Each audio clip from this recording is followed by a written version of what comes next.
I don't know if I ever really felt that there was a lot of difference between, you know, my tunes versus Blondie tunes. This just sort of evolved in a way, you know. I found some people that I like to work with. You know, my principal writing partner was Chris, and he sort of, you know, got sidetracked being a family man, and you know, he moved out of the city after 9/11. Primarily, I think Guy from the Toilet Boys got me, introduced me to the Barb and Charlie from Super Buddha, and he said, "Oh, I really want to produce a remake of In the Flesh, which was our first #1 single."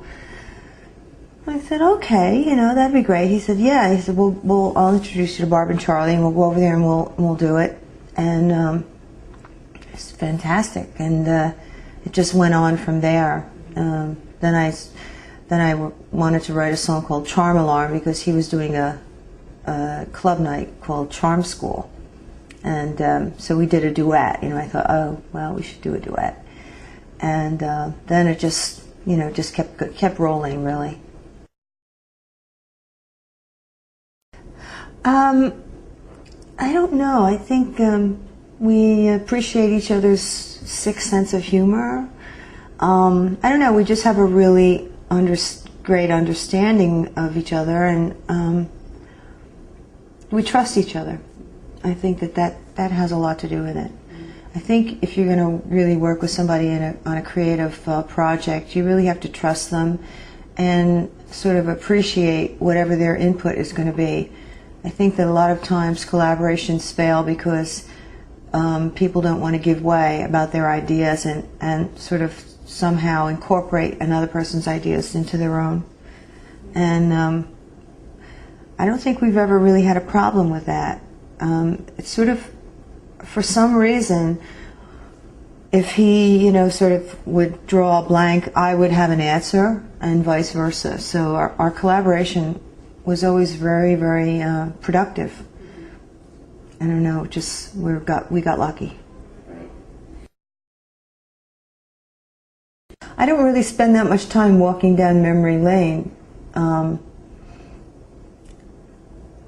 I think I'm really more interested in, you know, making new things and being better at what I do. And but it's nice to hear everybody talking like that, you know, and everybody has a sort of different picture to paint, you know. They've taken a different picture of different events, and so it's always, you know, it's very interesting, edifying, I guess.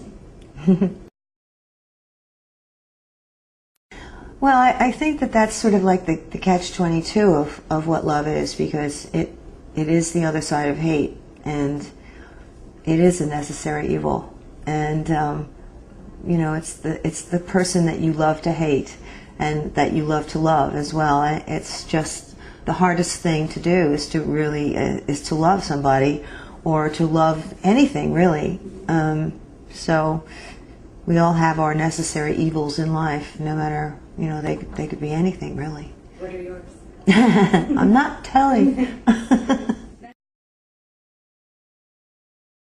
I think it's a lot of things, you know. I guess first of all, you'd think it would be the visual impact, because initially that's very important, and that's the showbiz aspect. And I think Madonna really worked that, you know, to the ultimate. I mean, she was very much in control of her image and all of her visuals. Secondly, of course, then, or on an equal level, would be the material, the songs, and you know, the ability to sort of put an idea, you know, that sort of already exists in everyone's mind. You know, that's the best thing about, you know, commercial music, is that something is already there, and people say, "Oh, I know that." You know, sort of like the song that you never heard that you actually think you've heard. And I think, you know, that's probably the best element you know that you can discover or create. I don't know if it's evolved that much. I think you could sort of have the same criteria. I think that the technical end of it has really matured. And the other thing that's really interesting to me is that I think the audiences have become so much more sophisticated and educated about what they want to hear and what is listenable to them. As everything has really become much more sophisticated. I think in a lot of ways, sort of bringing in sort of elements of jazz.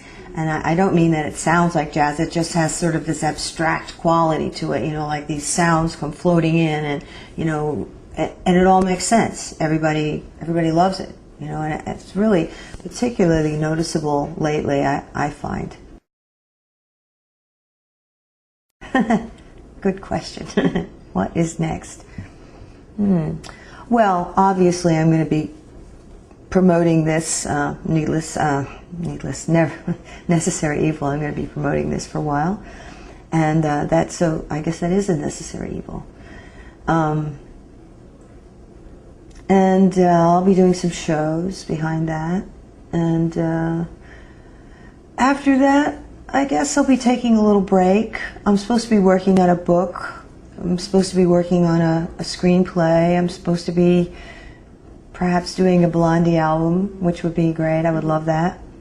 I would really love to do another movie. Recently I had a little tiny part in a movie called Elegy. And it's with Dennis Hopper, who is, Godhead in the pop world, and Sir Ben Kingsley and Penelope Cruz. So that was a real great experience for me. I would like to do some more of that. I like working. I think working and creating is what I like to do the most. And it doesn't seem like, if I'm actually working just being creative, it doesn't seem like work.